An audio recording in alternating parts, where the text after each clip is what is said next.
Κύριε Τεντολούρη, πώς μπορούμε να αντιμετωπίσουμε τα συμπτώματα της διαβητικής νευροπάθειας? Όταν υπάρχουν συμπτώματα τα οποία παρεμβαίνουν στην καθημερινότητα των ασθενών μας, πρέπει να συζητάμε μαζί τους και να δίνουμε ειδική θεραπεία.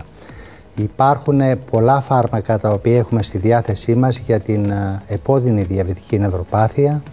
Αρχίζουμε από απλά αναλγητικά τύπου παρακεταμόλης, όταν τα συμπτώματα είναι ήπια, αλλά όταν τα συμπτώματα είναι πιο έντονα και ειδικά αν παρεμβαίνουν στον ύπνο, δεν αφήνουν το άτομο να κοιμηθεί το βράδυ ή και την ημέρα, το άτομο δεν μπορεί να περπατήσει, πρέπει να πάρει ειδική θεραπεία. Τα φάρμακα που έχουμε στη διάθεσή μας μέχρι σήμερα είναι φάρμακα δύο κατηγοριών, τα οποία δεν έχουν καμία αναλγητική δράση, δεν είναι παυσίπονα. Η μία κατηγορία είναι τα αντικαταθλιπτικά φάρμακα και η άλλη είναι τα αντιεπιληπτικά φάρμακα.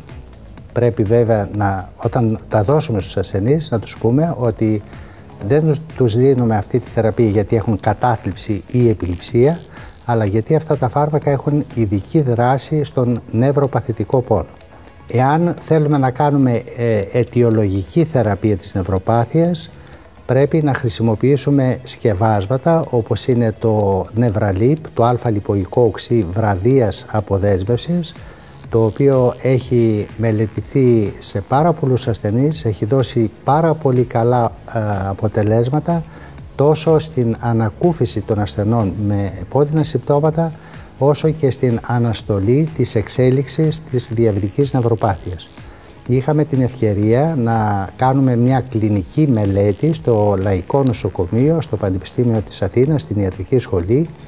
Δώσαμε σε 70 ασθενείς α-λιποϊκό οξύ για 2 μήνες και οι 3 στους 4 ασθενείς μας με επώδυνα συμπτώματα είδανε από μέτρη έως πολύ μεγάλη βελτίωση στα επώδυνα συμπτώματα, χωρίς να εμφανίσουν καμία ανεπιθύμητη ενέργεια.